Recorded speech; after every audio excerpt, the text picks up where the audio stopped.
Ready to see glass break? You're in the right spot. Well, my name's Claire. I'm going to break a bunch of stuff for you and talk about it. And we're really going to focus on, with this demonstration, is how glass can be strengthened or how it can be weakened depending on how it's heated up or cooled down. A lot happens to glass as it experiences changes in temperature, but it's not something that we really see with our bare eyes because it's all happening on the atomic level. And yes, you can wave to yourself in the camera, so we'll just do that now.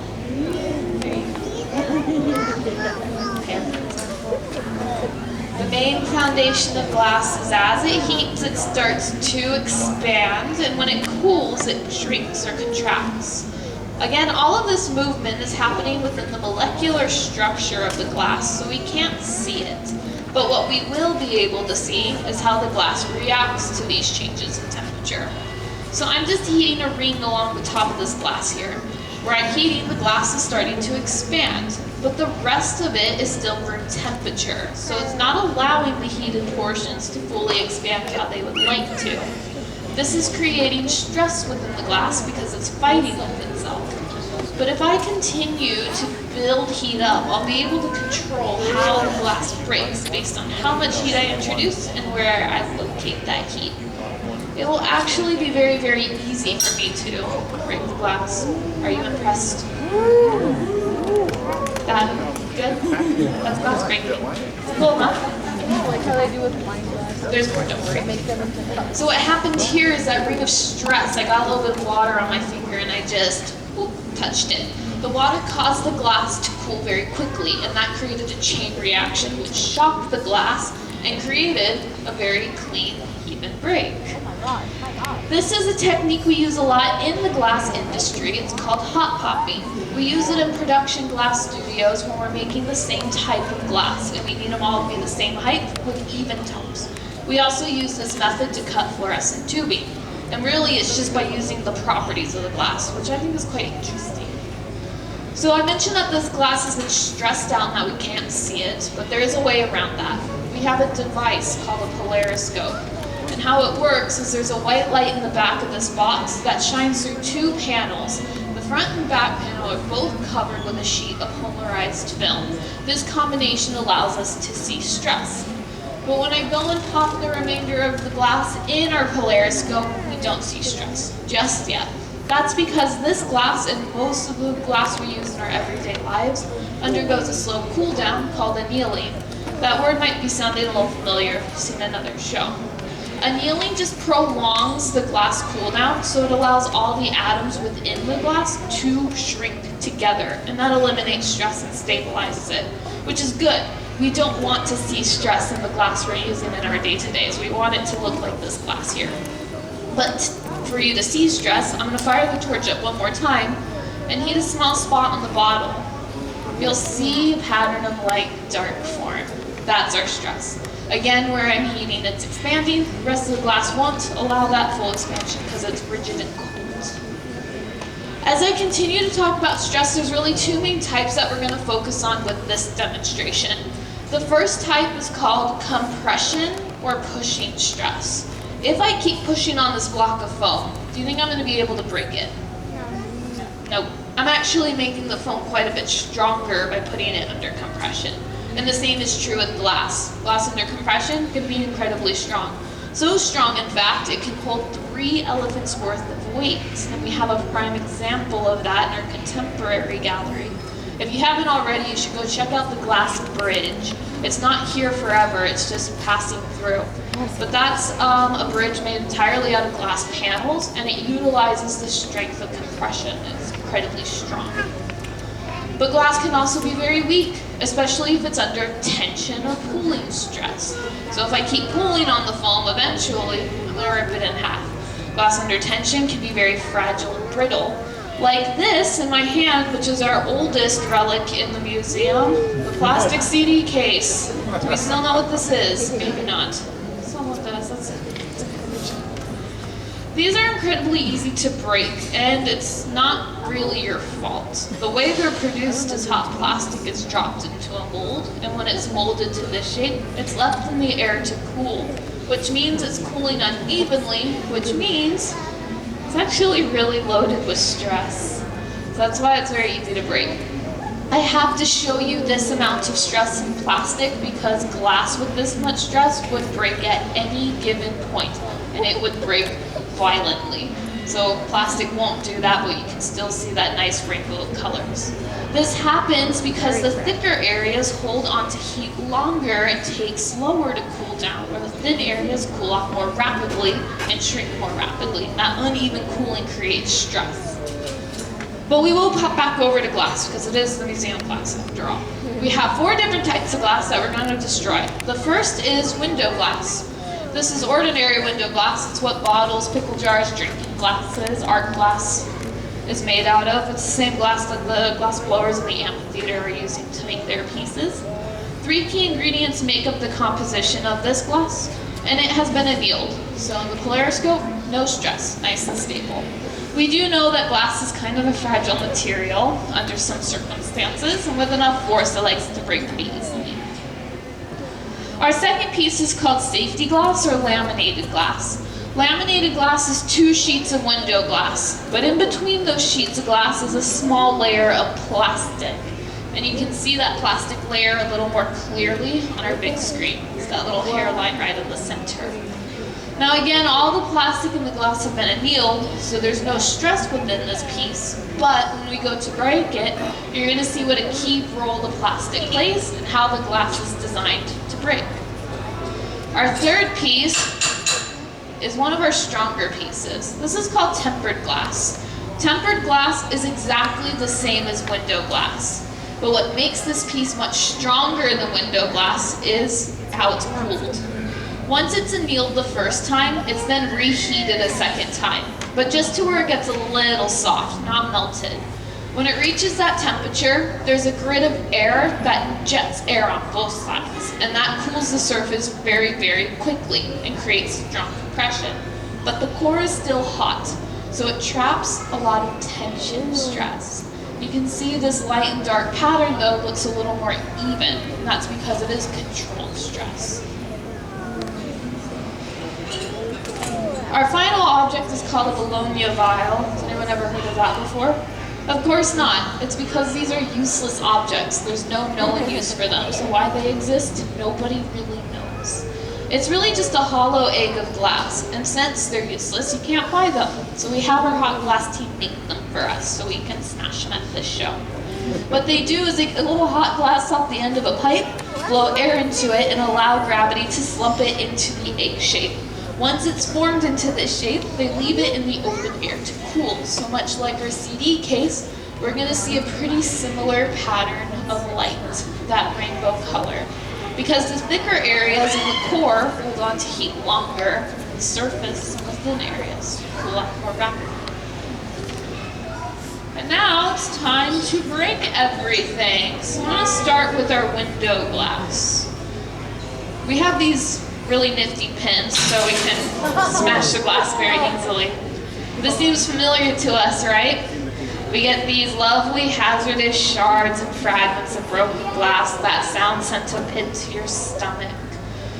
Window glass or annealed glass will always break this way. Because it's been stabilized, it breaks in a very sharp pattern. So we don't want to use this type of glass for all of our glass needs, particularly the windshields of our cars. I can leave it up to your imagination to conjure up what would happen if our windshields were made of this glass and broke at our driving speeds. That is a disgusting thought. So that's why we have safety glass. When we break the safety glass, we see a very similar fragmentation pattern. But even after a couple blows, it's still gonna stay intact because of that plastic layer. It holds all the shards together. And I can even flex this piece now and it's still gonna stay intact. So this is gonna keep us safer in our vehicles, and it's the same technology used to make bullet-resistant glass. Bullet-resistant glass is just more layers of glass and plastic, and much thicker layers of glass can stop a bullet. So it's pretty wild.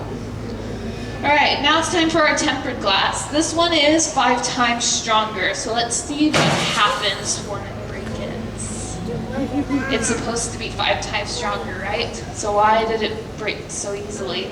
Because we cheat. How we cheat is this pin has a small point on the top. That point is necessary in order to break the glass. I have tested it and put it in the center one, and this pin just bounces off the surface because it's that strong. So the point pierces through that outer shell of compression and releases all the fragile tension. And the glass breaks very violently, but because it breaks so violently, it breaks in a uniform pattern. These little cube formations happen, and the glass literally just crumbles. But because it breaks so evenly, I can't actually cut myself on this glass. So we use tempered glass wherever. If the glass were to break, it would do so in the safest possible way, like the side and rear windows of our cars, which is why you need that little tool to break those windows. It has some points like our pin.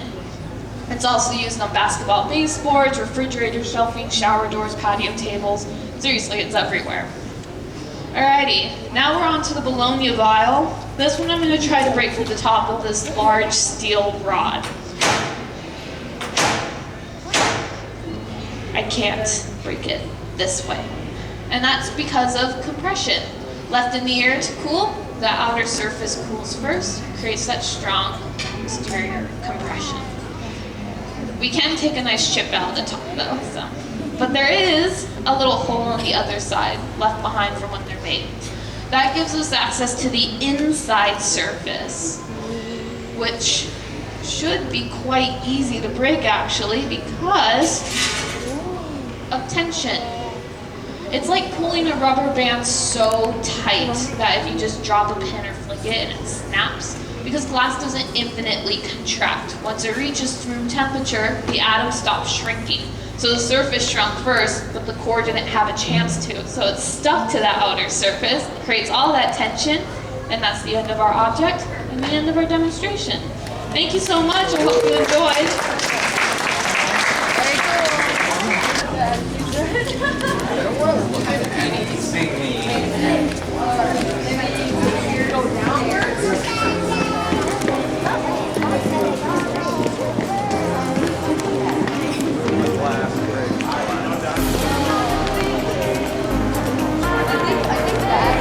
That's the flame working demo.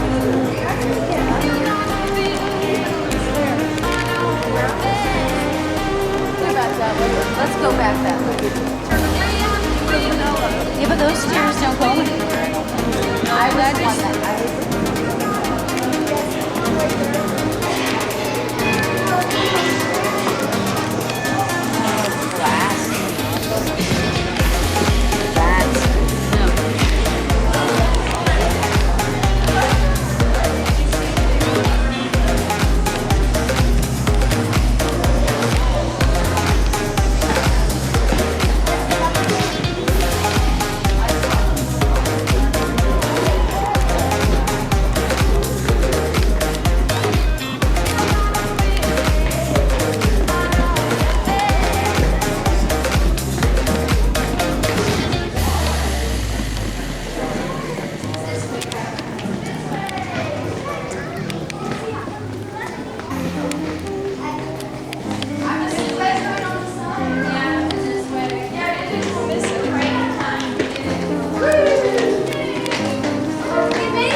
Look at the size of that kiln. Looks almost like that. Look at all the little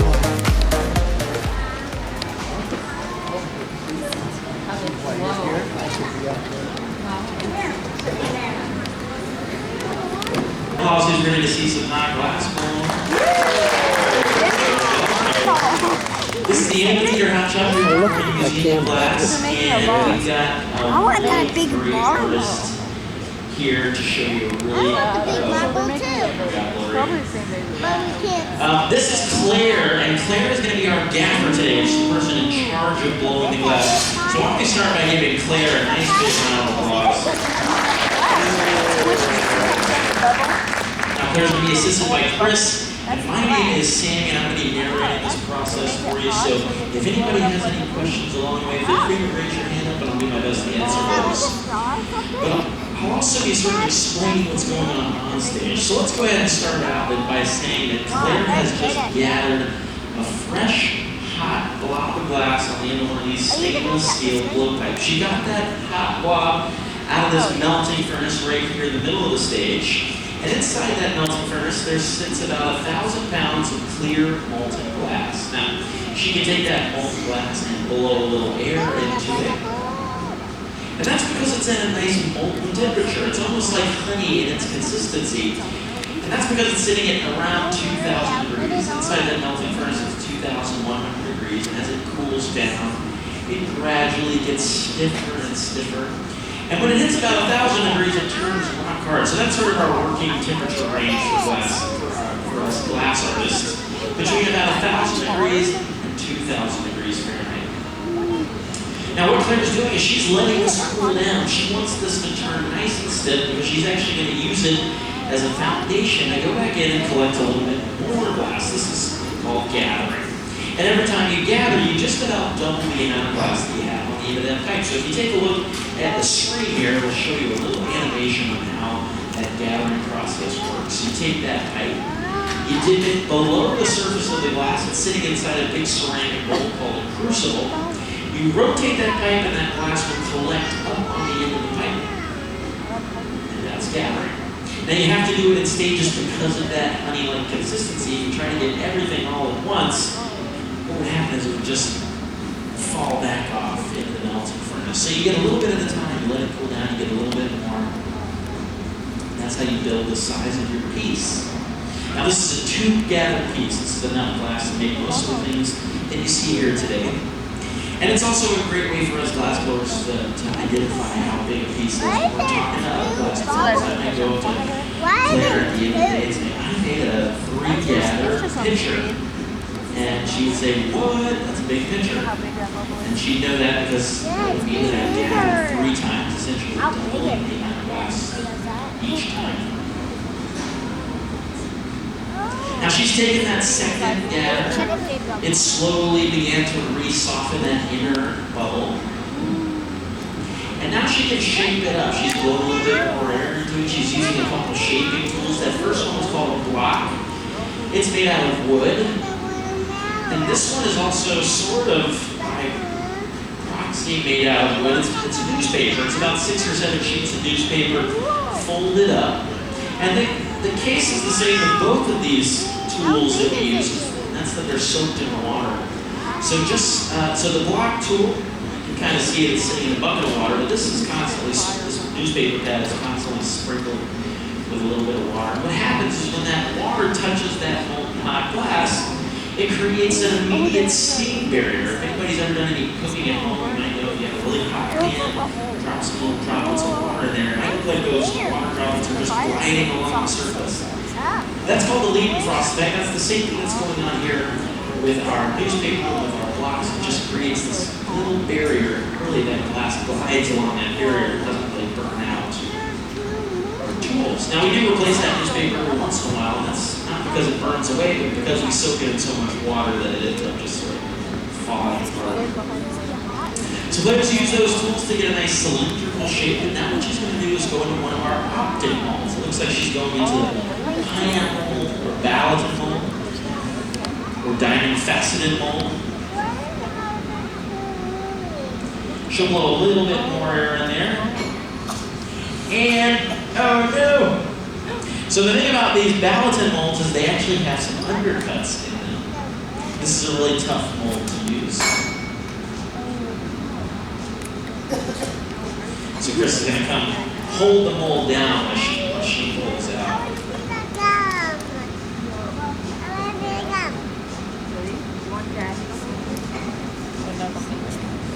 I know. So I was going to show you what that balatin mold looks like on this big pineapple mold. This is a heavy piece. But I don't know if you see all these little diamond teeth in there. And essentially what happens is when you go in, you blow a little bit of air and you kind of suck it back out. Before that glass cools down.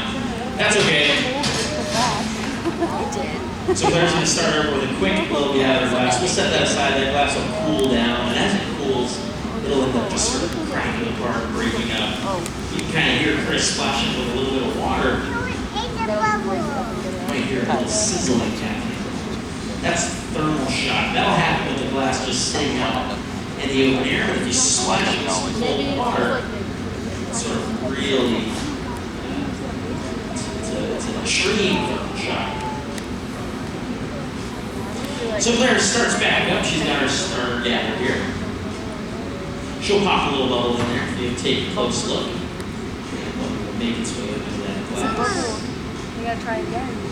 Now, the thing about these molds, we've got a few different kinds of molds. Here's another kind. This is a sort of a star pattern here. And the thing about these molds is that they create a surface texture on that glass. And that surface texture doesn't really define the shape of the piece will be, but it kind of gives you a nice optical effect. That surface texture changes the way the light reflects and refracts in that piece. And that's because it creates thick and thin portions in that glass. Those thick and thin portions reflect and refract really different. I know. So, for example, this piece was used, this piece maybe used in the ballot. It's got a really nice pineapple looking texture. This piece here was used with the star mold. That was pretty. Hey, look up there. So glass mold is 3 main things. It's the glass itself, it's the shaping and changing of that glass, and it's the temperature control. So let's start off with the glass itself. Does anybody know what glass is made out of? Shout it out if you think you know. Sand. Sand, exactly right. Yeah, sand. So sand, silica sand, to be a little more precise, just a little front type of sand. Silica sand by itself melts at a really high temperature, about 4,000 degrees. Now, that's a tough temperature for us to maintain and get up to, so we actually add in a couple other ingredients. Soda ash reduces the melting temperature, but it makes the glass degrade and moisture. So we add in a stabilizer as well, that's limestone, so silica sand, soda ash, limestone, that gives us soda lime glass. It's the most common type of glass out there in the world today.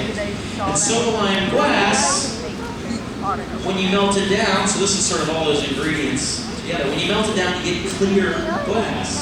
Now, if you wanted to add color to that glass mixture, what you'd also add is a couple of different metal oxides. Different metals will tint glass different colors. Cobalt will give you a nice dark blue. Copper will give you a nice light blue. Iron will give you green. Cadmium, selenium, that's that yellow, orange, red range of colors. So that's the glass itself, and then we can get into the shaping and changing. So we see clearly into one of the star molds that she came out with this nice texture. Now this is different from something like a finishing mold. The finishing mold is a type of mold where you'll blow right into it, and when you come out you have a finished product. Things like Coke bottles, light bulbs, those are made using finishing molds. Now you do have to do some final touches, like breaking off the lip or something like that, fire polishing the edge. But with these optic molds, the world's your oyster. Now, there's a few tools that Claire will use to shape this glass. One of the primary ones are called the jacks. The jacks are these two long-bladed tools that Claire will use in just a minute. And one of their primary uses is making this constriction right here. So if you take a look, she's making a very narrow constriction right where the vessel meets the blowpipe. That constriction is what we call the jack line, and it's almost like the lines in a candy bar. It's going to serve as a really weak spot in this glass, because in a minute, what we're going to do is actually break the glass off. Here's a great glass blower. And when we break that glass off, we don't want it to shatter the whole thing. We want to really define a spot where we want that glass to break, and that's what that jack line is. What that jack line is for. Now, another way to shape and change your glass is by adding on more bits of glass. When the glass is hot, hot glass will stick and fuse, creating a permanent molecular bond to hot glass. So Claire's got a really hot glass, a hot vessel. Chris is going to bring over a fresh hot gather, and he'll stick it right on the base and just pull it apart. Now, I don't know if you saw that, but I'll sort of explain it in detail. What happened is Claire stuck the piece on and then slowly pulled that fresh hot gather away from itself. It created a really thin thread. That's one of the really cool properties of glass. You can really stretch it and stretch it and create a really, really thin thread. But if she takes that thread, touches it down to the hot portion of the glass, it'll just melt right apart. And that's a great way to make additions to a piece without having shear marks or cutting something.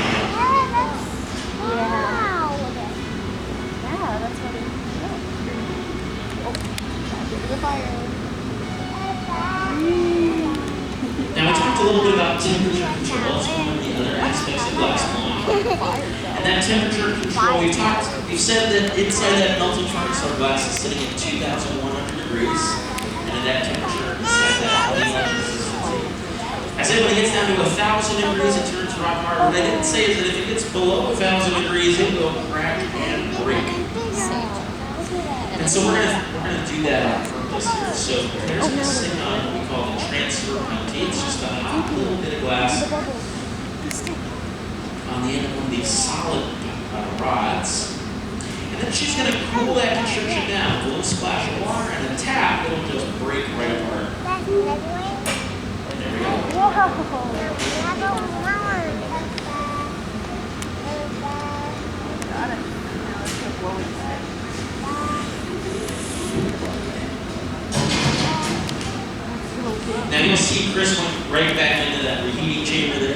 That was the coldest part. That's what allowed it to break. But now we want to keep the rest of it nice and hot so that stress doesn't move down the piece. But also she wants to get that lip nice and hot. She wants it to be the hottest part. So this is a great time to answer any questions about what you might be seeing here. Anybody have any questions so far? Yes?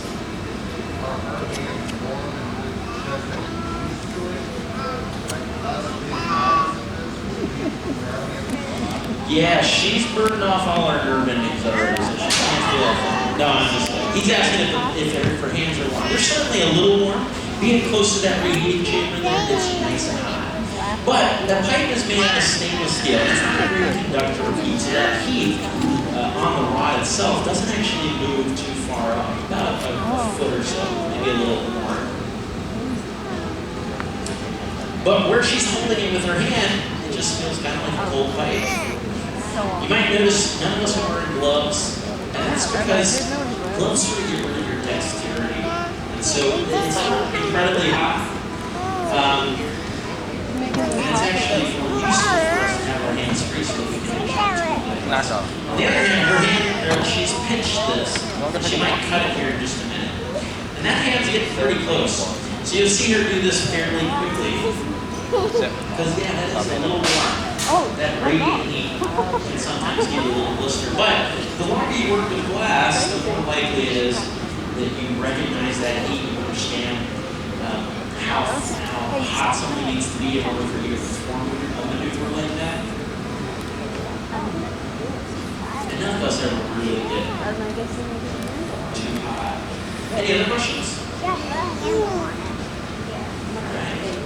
So you might have noticed she comes out with a high side and a low side. And that indicates to me that she is making a pincher. So that high side will be a spout on this face. That was the word I was thinking of. And what's a pincher without a handle? I kept saying. It's a carafe.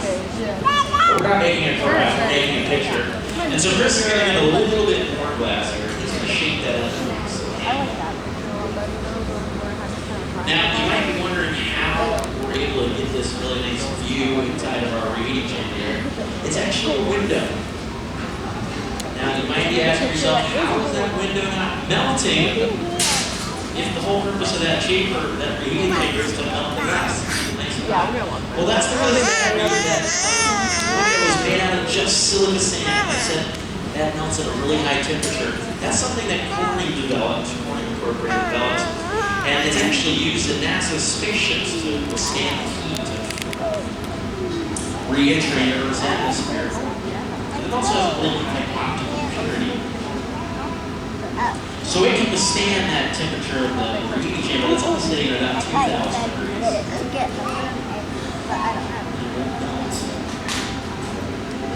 So this is the hand molding process here. Chris is going to bring over a fresh hot gather, sheet it up into a little cylinder.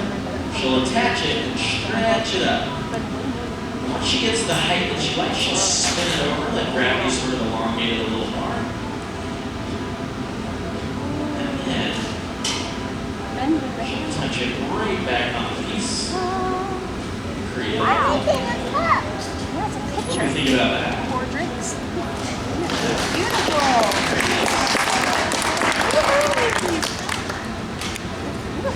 Now I said that glass gets below 1,000 degrees, it'll crack and break. Well, we're going to see that one more time in order to separate this piece from the pipe. She'll splash it with that cold water.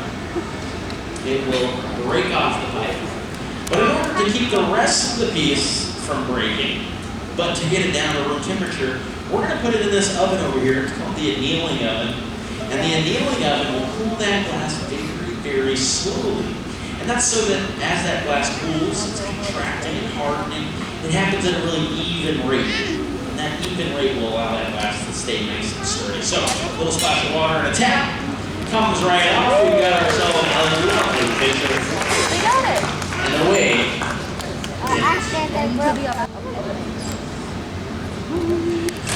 All right, well that concludes our glass one demonstration. Let's give it up for our team one more time. Are there any final questions? Yes. How How are you going to school to become a glass blower? You don't have to go to school at all to become a glass blower. But if you are going the school route, they typically, there's about 50 or so programs in the United States that have glass blowing. And they're about a typical 4 years for a degree in glass blowing. You can also become an apprentice with somebody, or you can take classes at a local open access studio. So if anybody here is interested, I recommend thinking about looking for local studios and see if they offer classes. They say it takes about 6 years to become a really good beginner. 6 years. But it's like playing an instrument. You practice. All right, there's a lot of people in here. I don't want to hold up anybody. If you have any questions, feel free to come on down. I'll answer those for you. But have a great rest of your trip here, ladies. Thanks for coming out. Take care.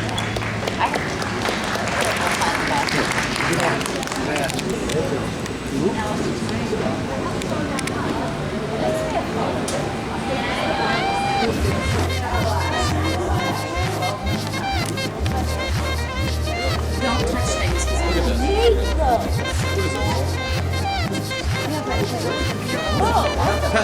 Those are my girls. It's corn nuts. Yeah. No, it's a little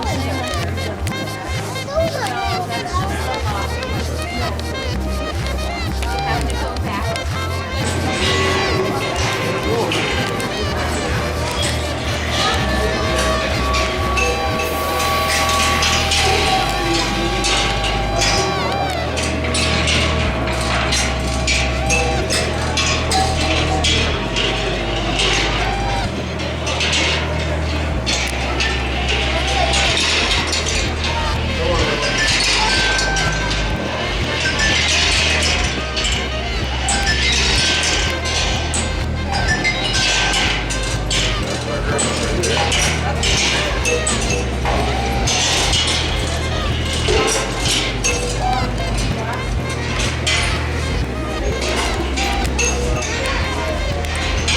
So bad, stuff.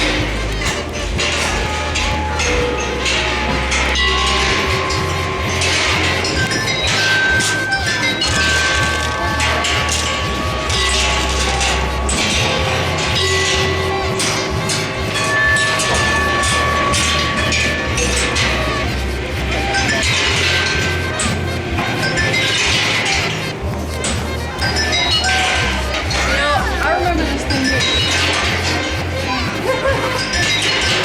When I was a kid, I felt like it was like being fried or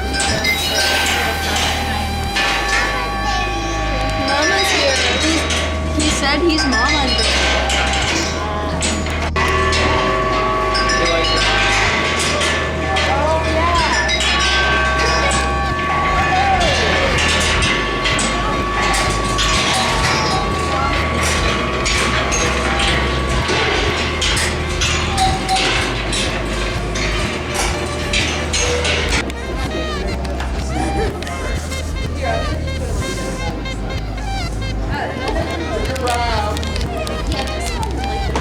Do you want to play, Duddy? You want to play? I want to see it.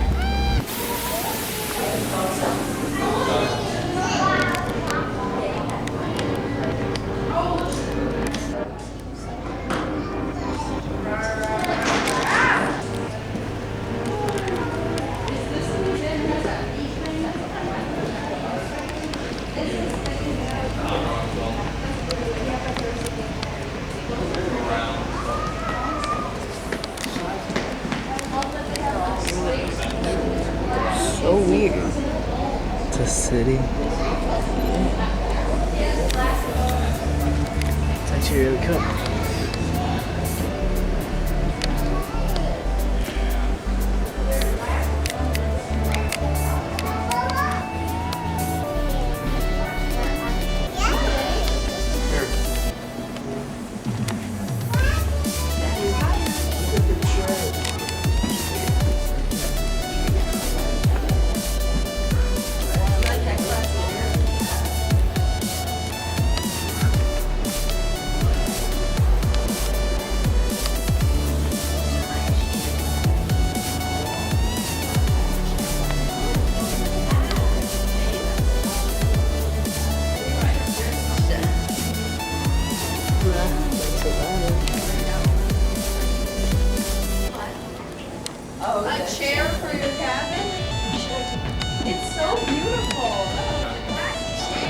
Look at that.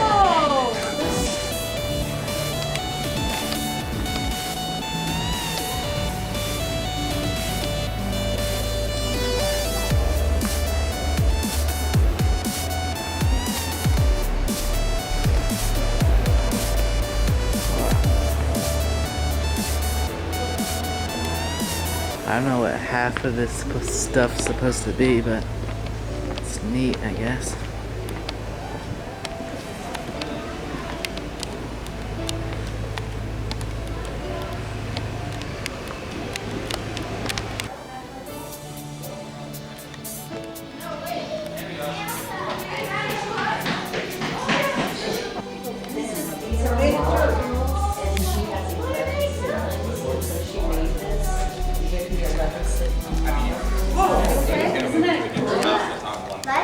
Oh, that's good.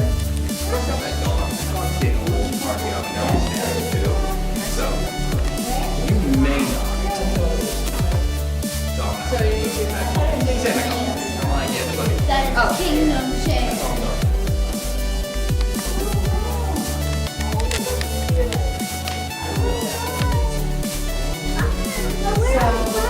We got Spider-Man Ram. Would you like to use scavenger to find and you would put an X on Ancient Egyptian furnace. so that means you have to get in. Alright, Jody, do you want to do the scavenger hunt? Scavenger hunt.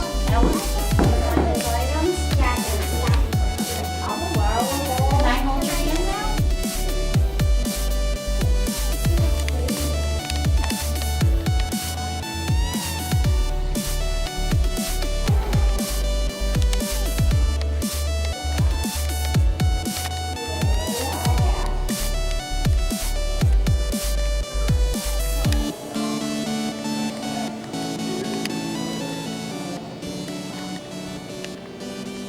Man, it's amazing here.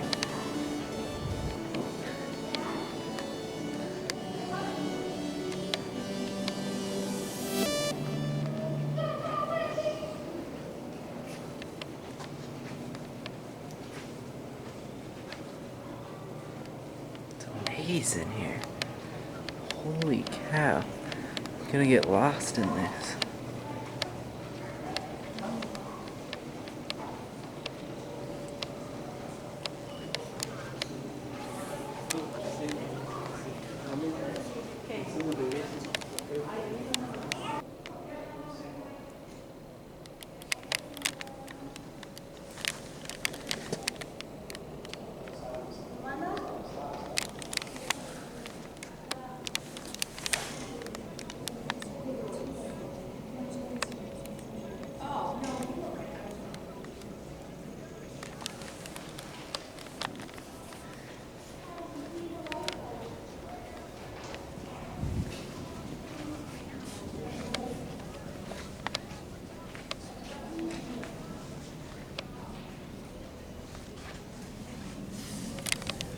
Yikes.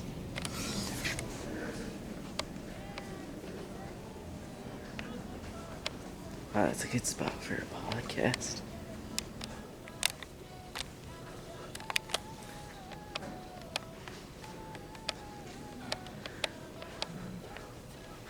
And this whole place is a liminal jackpot. Jackpot, not jackspot. What does that even mean?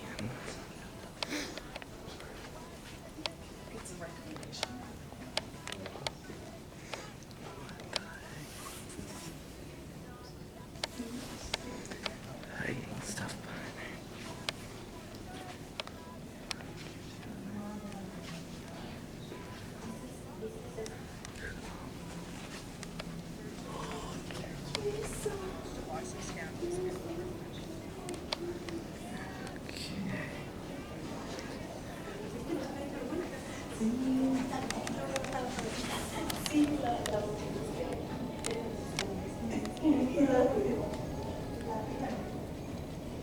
They don't look like fish anymore. You just don't look close, because then it won't look like what it's supposed to look like.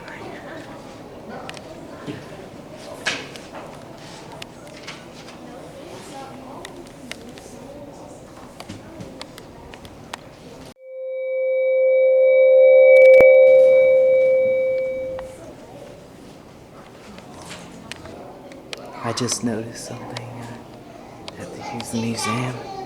Right back here.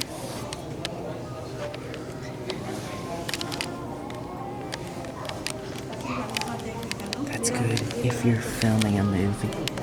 You can film from this angle. Behind.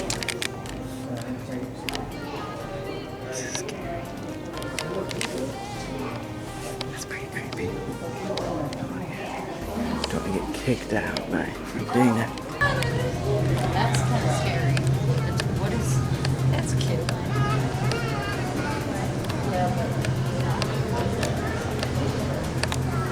Over here. Yeah.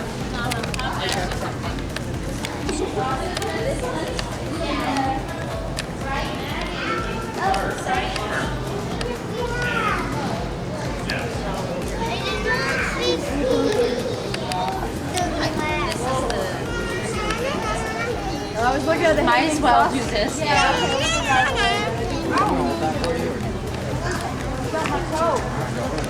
All this has memories of, this is like a part that you could like. Oh, look at.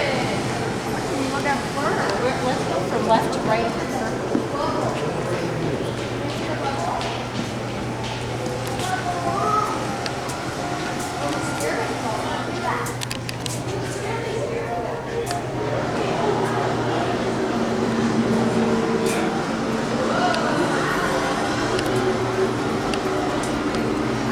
It's so hard to film everything.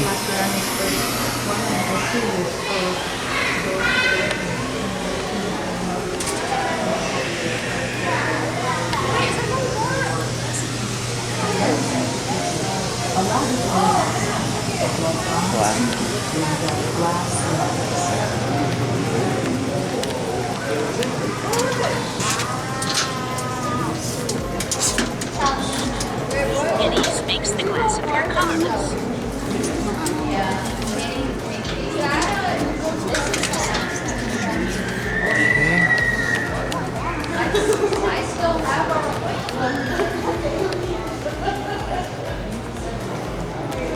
It's with all the glassmaker statues.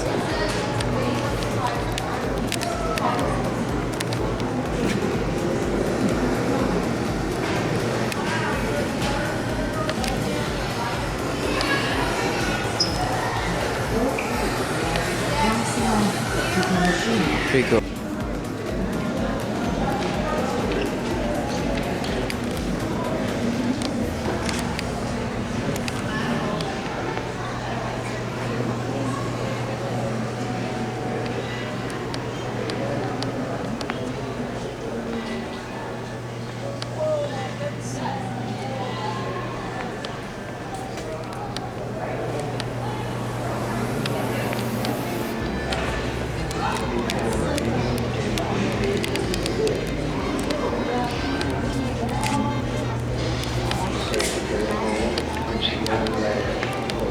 What does my face look like? Tell me.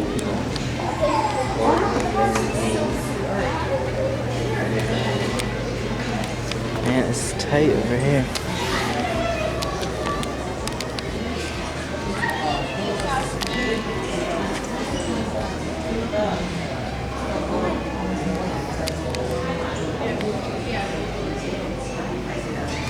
I forgot. Cameras don't work in telescope. There we go.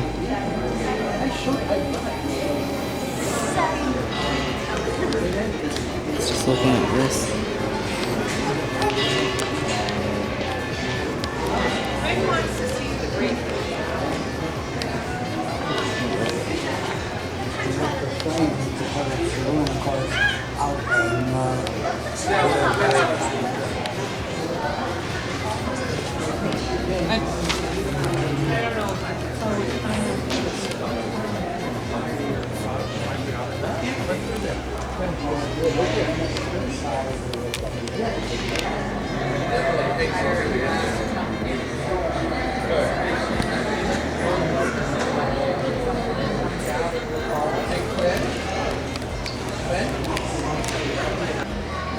Take turns. Climb over. And then you can turn around. You can see the fires from the Rockwell Museum.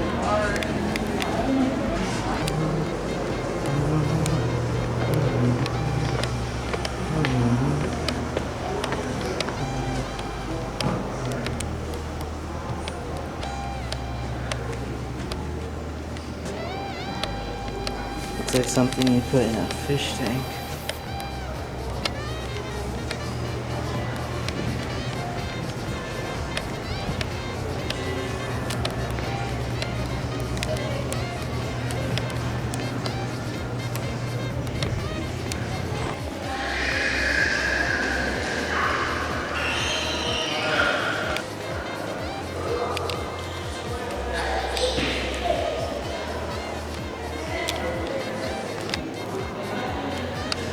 Mini.